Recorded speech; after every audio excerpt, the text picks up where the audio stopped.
Okay, so we're going to look at balancing a tire here. So real quick, talking about two different types of imbalance. So static imbalance is when we have a heavier amount of weight sort of in one spot of a tire. So that weight will go and come down and kind of push the tire in, and then when it comes up, it'll throw the tire up and we get what's called tire hop. So it'll lift that tire up, slip a little bit underneath, and we get a wear spot opposite that extra weight. So we want to take that imbalance out. Dynamic imbalance is when we have weight on two different planes that are opposite. So we have some extra weight here and some extra weight here.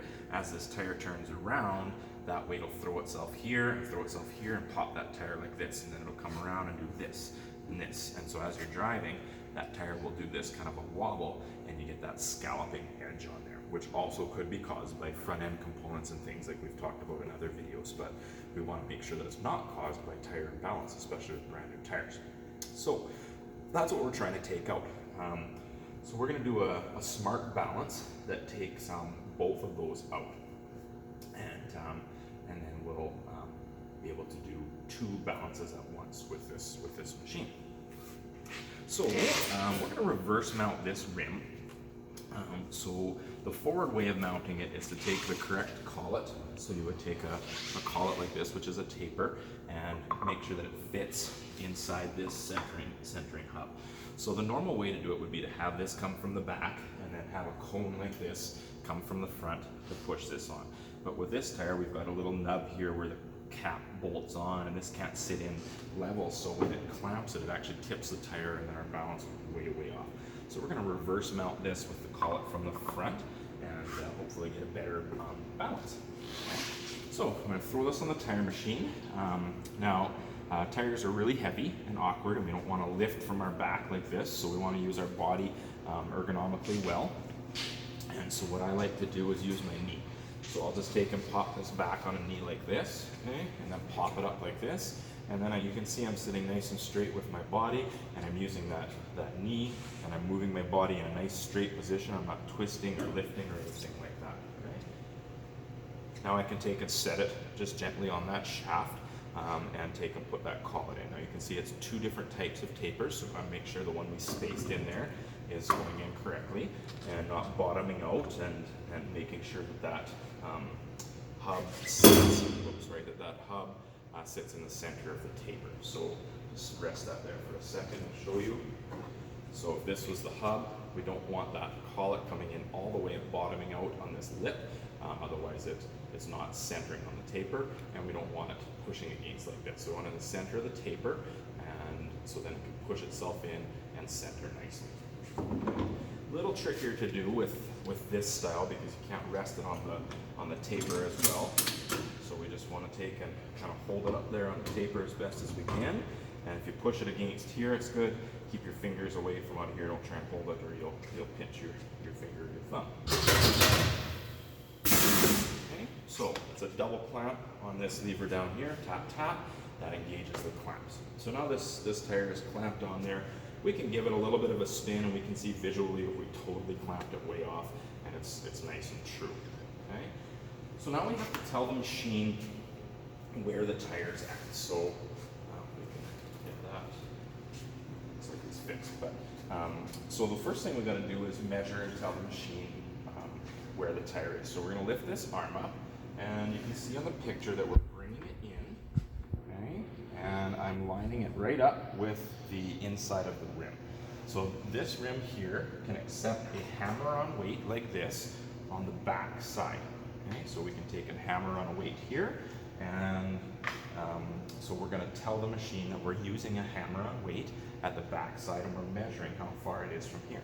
So you can see it on the screen as well.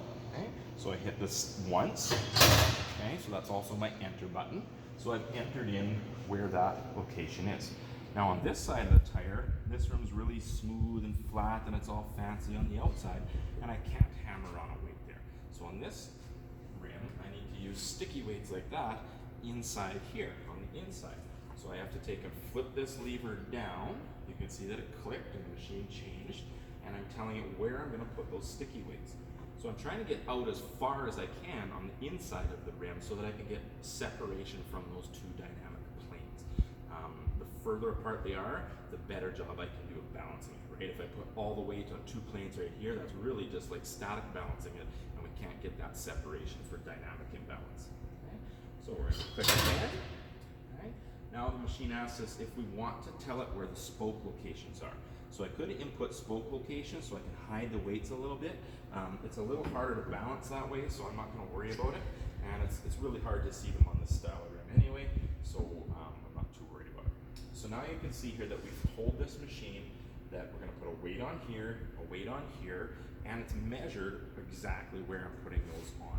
Okay? It's also calculated rim diameter and all those sorts of things just by those couple measurements that I did. Okay? So now we're going to give it a spin. Shows that the tire is spinning, measuring imbalance. Okay? And it doesn't want any weight on the hammer-on side. Now I've taken all the old weights off. There's a lot of weight on this rim, and I wanted to start scratch and start. Okay? I actually did a balance already once, and it was way off, so that's why I took all the old weights off. Sometimes when there's a lot of sticky weights on the inside, if you do a balance and only ask for a 1/4 ounce, I'll just add to that because a lot of that rim imperfection was already where it needed to be. But in this case, it was quite a ways off, so I wanted to start from scratch. So it's telling us to put 1.75 ounces on the inside where I put it on that plane where it's going to put sticky weights. So we got to put sticky weights on there now. Now for sticky weights, we have to clean the inside of the rim really, really, really good. So we have to clean down here, and I'll clean it, and then we'll get in here with the camera so you can see what's going on. So we have to get rid of all that dust and dirt. If all we're doing is sticking on top of dust and dirt, then we're not going to have those weights stay on. They'll fall off before you even get out of the shop. Okay, so we really have to clean properly. It does take a little bit longer to do a balance with sticky weights than sort of an older steel rim with double hammer-ons. Okay, so now I'm just using a little bit of methyl hydrate. Methyl hydrate takes away any soap residues or oil residues and leaves nothing behind, so we can make sure that it's really nice and clean before we take and stick that weight on. Now, as far as cleaning the whole rim, if it's just a little bit of dust, you can just balance it. But if it's all muddy and caked in there, you obviously want to pressure wash all that off because that has a lot of weight and it's going to throw your balance off. But this rim is just kind of dusty and just needed that clean. Okay. So now we need 1.75 ounces. So we have 3 half-ounce weights. So if I put those together, that is 1.5. Okay. And then I need another 1/4 ounce, so I need another 0.25. So I'll stick these on first, and then we'll get a 1/4 ounce weight and add that to it.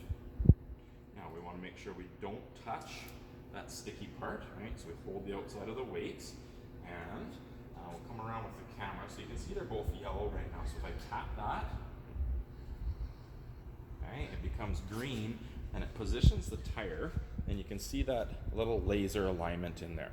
So that laser is telling us exactly where to put the weight, so we're going to center that weight inside there. Okay, so I'm going to just take and put that weight right centered there. Stick it down nice and good, push really hard with your thumb on that nice clean spot, and then I'm going to do the same thing and add a 1/4 ounce. Hopefully that's all that we need.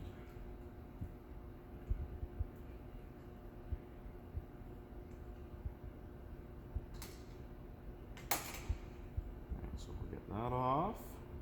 And I've cleaned a big enough area, I should just be able to put this right beside it. You could maybe put it on top of those weights too, but I'm going to put it right beside it.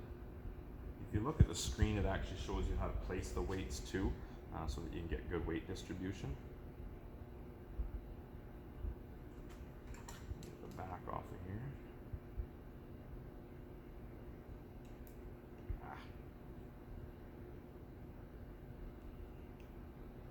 Okay, so still just being careful not to touch that. And we're going to set that right down there in the middle like it showed us on the screen. Push down hard, make sure it's stuck to that clean surface.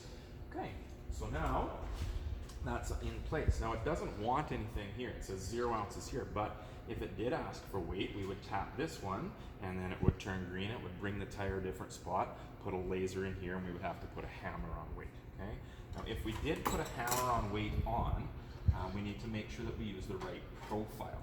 Okay, so we've got this little card here where we sit and line it up in here like this and find out which one of these rim profiles we're using. Okay? Now, this one is MC. I remembered when I took an old one off, which is another good little strategy, but MC has a certain profile that's going to fit in there. So if that was, say, 0.5, I would have to get a 0.5 hammer-on weight like this that had that said MC on it that had the right profile. Okay?